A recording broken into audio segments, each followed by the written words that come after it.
Alright, welcome to another edition of the FantasyFix.com podcast. I'm your host, Brett Talley, and I'm here to talk today about daily fantasy strategy for DraftKings on August 22nd, 2014. Let's start, as always, with weather. We got some weather today. At least a 50% chance of rain in the Baltimore at Cubs game, San Francisco at Washington, St. Louis at Philadelphia, Atlanta at Cincinnati. These are games I'm usually more worried about for the purposes of pitchers, since rain delays can knock people out. I'm not at the moment. I'm not too concerned that the games are going to get rained. People are going to get rained completely out, so I wouldn't shy away from the hitters here just yet until we check everything tomorrow. Of those teams, the only team I'm really interested in, hitter or pitcher wise, is St. Louis, as I like both Adam Wainwright against the Phillies, and I like Cardinals stack against Kyle Kendricks. So check those games tomorrow if you're planning on using them, but I'll just be checking Cardinals at Phillies, making sure there's not a huge rain chance there. Nice weather in Texas for run scoring anyway. It's going to be warm. Don't really care for the Rangers against Yordano Ventura, because they're terrible against right-handed pitching. Royals aren't very good against right-handed pitching either. They are facing Colby Lewis, who doesn't scare me. The problem is I just don't think the Royals have good enough options against right-handed pitching to stack with Hosmer gone. Not that he was hitting anyway. I mean, it's really just Alex Gordon, maybe Jared Dyson, but you can't throw any of their righties really in there because they don't hit right-handed pitching well. So probably avoiding that game, except for moving on to pitchers. I could see Yordano as an option against Texas. Like I said, they're terrible against right-handed pitching.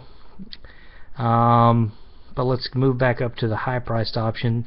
I prefer Adam Wainwright to Felix Hernandez. I just think the value is a little bit better with Wainwright costing almost $2,000 less than Felix.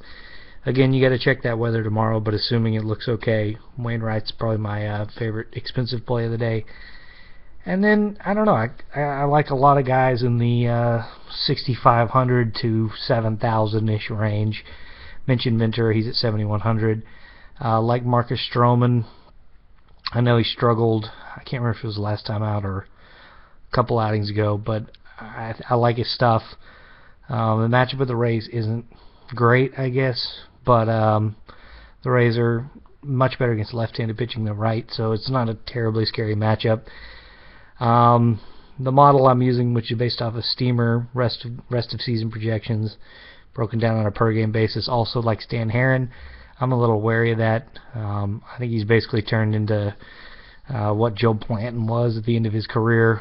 There was a few years there where Blanton looked like he should be better based on his peripherals, but just had too much trouble keeping the ball in the park, and that's sort of what Herron is at this point. But the model I'm using likes him at 6,300. I guess I could see it, but I'd rather spend a few $100 extra and go with Carlos Carrasco against the Astros. I do believe in Carrasco's stuff. I think he's got multiple plus secondary offerings. Facing the Astros, who aren't they're not good against right-handed pitching.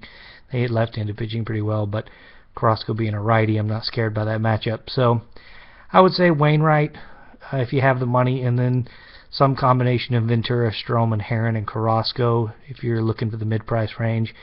I think I probably like Carrasco the most if I had to pick one of those. Stacks today. We got a game in Colorado, so let's talk about that.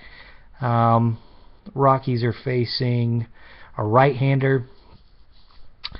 Really the only plus guys in their lineup right now against right-handed pitching are Dickerson, Morneau, and Kadire. Kadire set out the last few days, but supposedly he's supposed to play today. If those guys are all in there, that could be like 2-3-5, or it could even be 3-4-5 in that lineup. So that's a potential stack. But I think I like the other side of that game better. I like Miami. Miami stack, they're facing, it's a lefty for Colorado, Franklin Morales. Obviously that puts Stanton in play. Jeff Baker is in the back of that lineup. He hits lefties well. He'll probably be hitting 5. Marcell Ozuna also above average against left-handed pitching. He's hitting 6, so that's 3, 5, and 6. And then Casey McGee, he's a righty facing a lefty in course, so maybe 3, 4, 5, 6 with Stanton, McGee, Baker, Ozuna. Other stacks for the day, I mentioned that I like St. Louis against Kyle Kendricks. They do have some guys that handle right-handed pitching pretty well. You got the lefties, Carpenter, Adams, and Jay, and then Matt Holliday and Johnny Peralta are both 15 to 20% above league average against right-handed pitching. So Carpenter, Adams, Holliday, Peralta, Jay. If you wanted to go with a 5-man stack, that would be 1, 3, 4, 5, 6 in that line. 1, 3, 4, 5, 6. Yeah, probably in that lineup. And then if I had to pick one more, maybe can't decide between Cleveland and Detroit. Cleveland facing Brad Peacock. They're really good against lefties, or against righties like Peacock. Detroit facing lefty Tommy Milone. I sort of like Tommy Milone. That's in Minnesota, not a great ballpark. So I'll say Cleveland with Gomes out of the lineup with a concussion or concussion-like symptoms. I think Chisenhall will probably be in the 6th hole. So Brantley, Santana, Kipnis, Chisenhall, 3 guys that'll hit from the left side of the plate against a righty Peacock in the 3, 4, 5, 6. So stacks, Miami's probably my favorite. You can also use the Colorado guys there, and then St. Louis and Cleveland. So good luck to everybody tomorrow. Win some monies, and I'll be back next week with more DFS.